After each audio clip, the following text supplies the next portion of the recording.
Olá, estamos iniciando mais um episódio do LBCcast, o podcast da LBCA.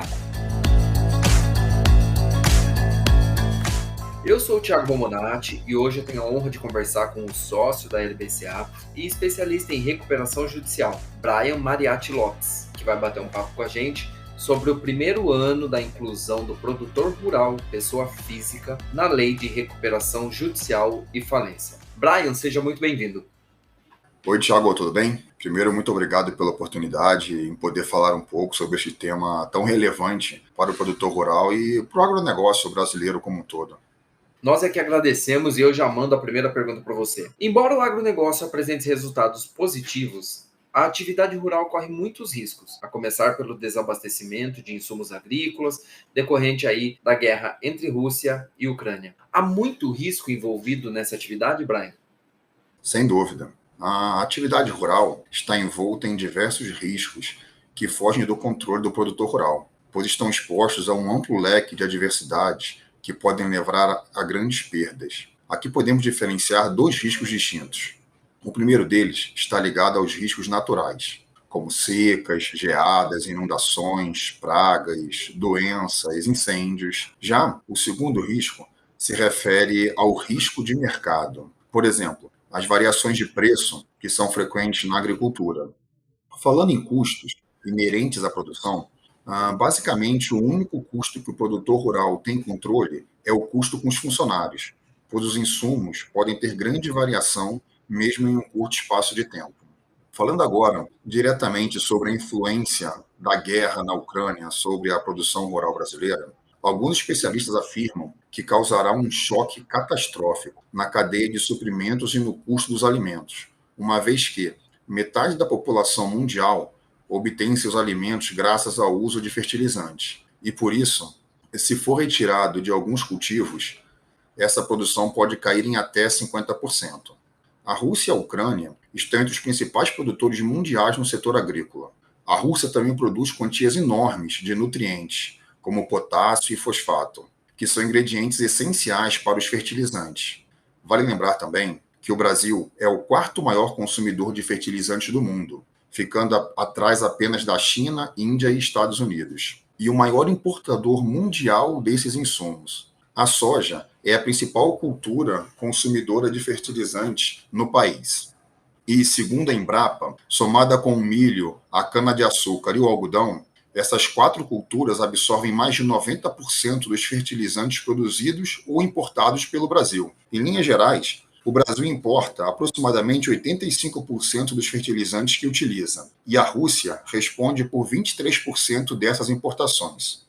A eventual falta de potássio é a que mais preocupa o setor, e, segundo analistas, certamente vai haver um desabastecimento mundial desse nutriente. O Ministério da Agricultura tem dito que o Brasil tem opções para importar fertilizantes, citando como exemplo o Irã, Canadá e Marrocos. Mas especialistas do setor avaliam que a situação não é tão simples e que a gravidade do cenário varia de insumo para insumo. Portanto, ao que tudo indica, a guerra entre Rússia e Ucrânia potencializou sim os riscos inerentes à produção rural. E quais os produtores rurais que podem se beneficiar da alteração ocorrida pela Lei 14.112 de 2020? Bom, a partir da vigência da Lei 14.112 de 2020, os produtores rurais que atuam como pessoa física podem requerer a recuperação judicial, o que antes era restrito aos produtores com registro na junta comercial por um período de pelo menos 2 anos. Para tanto, os produtores precisam comprovar o desempenho de atividades rurais há pelo menos 2 anos, e a comprovação deve ser feita através da apresentação do livro caixa digital do produtor rural, da declaração do imposto de renda da pessoa física e do balanço patrimonial. Além disso, para que o produtor rural possa fazer jus à recuperação judicial, faz também necessária a inscrição de produtor rural perante a junta comercial, podendo, inclusive, ser obtida até um dia antes do pedido de recuperação judicial. Importante destacar que a inclusão do produtor rural, pessoa física, na Lei de Recuperação Judicial e Falência solidifica o entendimento firmado pela quarta turma do Superior Tribunal de Justiça, que vinha tendo o entendimento de que as dívidas contraídas pelo produtor rural antes da sua inscrição perante a junta comercial poderiam ser incluídas na recuperação judicial. Agora imagine você, Brian, que eu sou um produtor rural, né, e que posso aí me beneficiar da Lei 14.112 de 2020. O que você me aconselha? Qual é o momento correto para pedir a recuperação judicial? É na hora que a conta não bate ou antes disso? Bom, Tiago, essa pergunta ela é excelente, na verdade, fundamental para o produtor rural que está em dificuldade financeira, passando por uma crise, mesmo que momentânea. Pois bem, a recuperação judicial do produtor rural ela é um meio utilizado para evitar o acúmulo das dívidas e que essas dívidas possam levar à falência. Sendo assim, o processo permite a possibilidade de renegociar as dívidas acumuladas em um período de crise, recuperando o fôlego financeiro e evitando o encerramento das atividades, demissões e até mesmo falta de pagamentos. A recuperação judicial pode ser vista como um remédio amargo por vários produtores rurais, que receiam perder sua preciosa confiança perante clientes, fornecedores e empregados. No entanto, a escolha feita no momento oportuno, precedida de uma preparação cuidadosa, abre um horizonte de expectativas claras e previsíveis, ideais para um planejamento racional e suficiente para o sorregimento e consolidação da atividade rural. Muitas vezes, o produtor rural, movido por seu espírito empreendedor, posterga ao máximo a opção pela recuperação judicial, recorrendo a refinanciamentos de empréstimos bancários ou pedidos de dilação de prazo junto a fornecedores, sem se atentar para os benefícios que o Instituto pode trazer se bem manejado.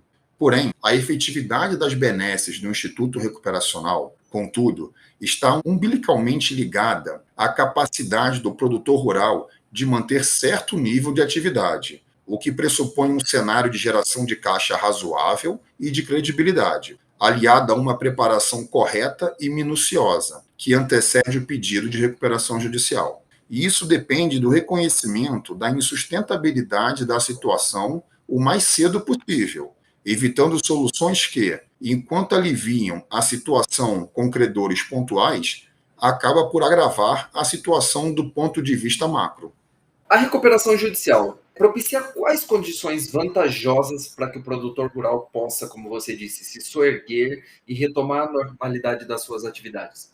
Em suma, a legislação prevê a apresentação de um plano especial para produtores rurais, cujo valor da causa no momento do pedido e das dívidas que estão sujeitas ao pedido não exceda o valor de R$ 4.800.000. A partir do deferimento do processo pela Justiça, o produtor entra no chamado stay period, que nada mais é do que o período de blindagem, de proteção, que ele dura 180 dias. Neste período, ficam suspensas as execuções contra o produtor rural, tendo acesso a um fôlego financeiro para a retomada da normalidade das suas atividades. Temos também que o pagamento das dívidas renegociadas poderá ocorrer em até 36 parcelas mensais, iguais e sucessivas, podendo conter ainda a proposta de abatimento dos valores das dívidas, ou seja, o deságio. Além disso, traz uma benesse muito relevante, que é a postergação do pagamento da primeira parcela, que ela deverá ocorrer em até 180 dias contados da distribuição do pedido de recuperação judicial.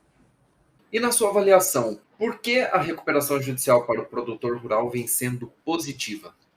O regime jurídico de recuperação judicial para o produtor rural pode ser considerado positivo por inúmeros fatores. Entre eles, por possibilitar a inclusão das dívidas de crédito rural que não tenham sido objeto de renegociação entre o devedor e a instituição financeira. Antes do pedido de recuperação judicial, bem como permitir a aplicação do Instituto para os produtores rurais pessoas físicas, o que antes não era permitido. Igualmente, podem ser incluídas as cédulas de produto rural, que são as CPRs, criadas pela Lei 8.929 de 94, e que constituem uma das principais formas de financiamento do produtor rural. Contudo, as CPRs físicas estão excluídas da recuperação judicial, a despeito de serem contratadas em maior escala do que as financeiras.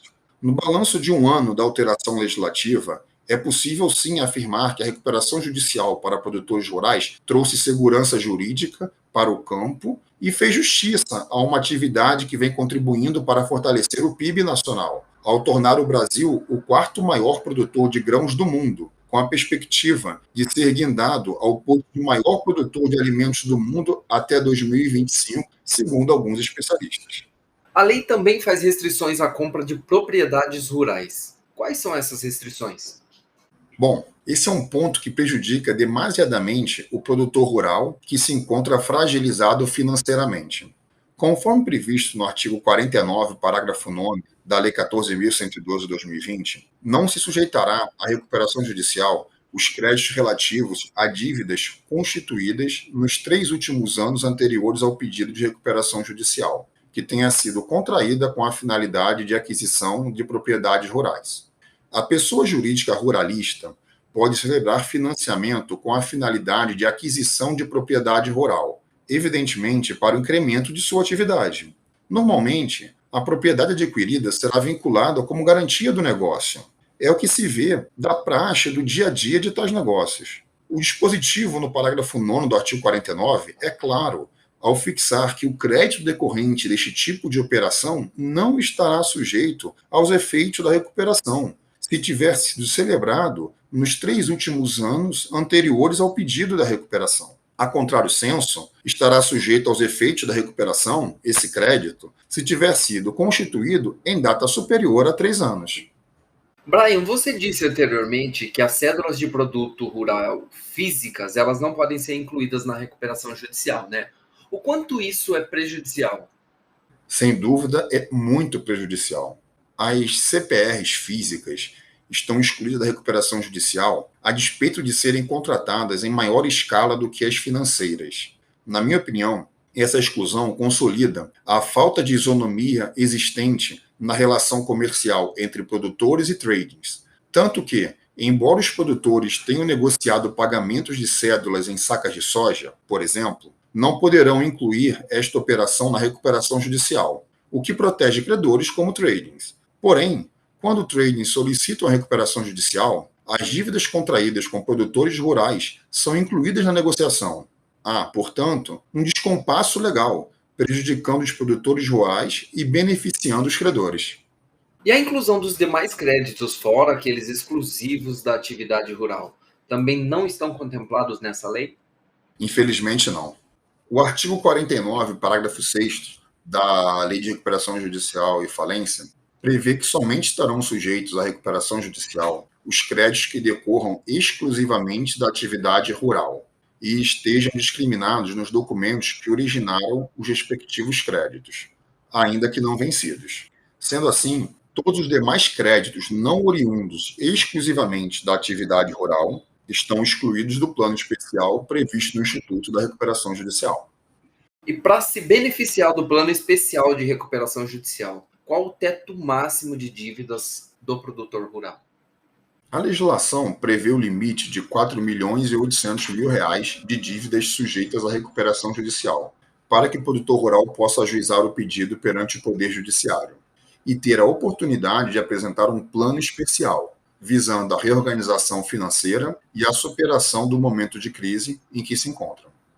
E nesse balanço de um ano, quais outros pontos da lei ainda precisariam ser aprimorados, na sua opinião, Brian? Tiago, na minha opinião, há inúmeros pontos na lei que precisam ser aprimorados. Um deles é a inclusão apenas de créditos ligados exclusivamente à atividade rural, excluindo todos os demais créditos. Também ficam de fora as dívidas de créditos oficiais obtidos com juros controlados por subsídio. Segundo o parágrafo 6º do artigo 49, estão sujeitos à recuperação judicial apenas os que constarem na contabilidade do devedor. Pois bem, essa distinção propicia um tratamento sem isonomia do produtor rural em relação aos demais atores econômicos em atividade no país. Outra restrição que merecia uma revisão do legislador no processo de recuperação judicial do produtor rural está ligada à compra de propriedades rurais. Somente podem ser incluídas na recuperação judicial dívidas mobiliárias de propriedades rurais constituídas há mais de 3 anos anteriores ao pedido de recuperação judicial. Limitação esta que dificulta o soerguimento de uma parcela significativa dos produtores rurais. Por fim, as CPRs físicas que falamos há pouco deveriam, inexoravelmente, ser incluídas no procedimento recuperacional, uma vez que são contratadas em maior escala do que as financeiras e, portanto, estão presentes no endividamento da maioria dos produtores rurais. Bom, este foi o Brian Mariatti Lopes, sócio e especialista em recuperação judicial da LBCA. Brian, muito obrigado pela sua presença aqui no podcast. Eu que agradeço. Muito obrigado. Um grande abraço. Nos vemos no próximo episódio, na próxima terça-feira, aqui no LBCcast. Até lá!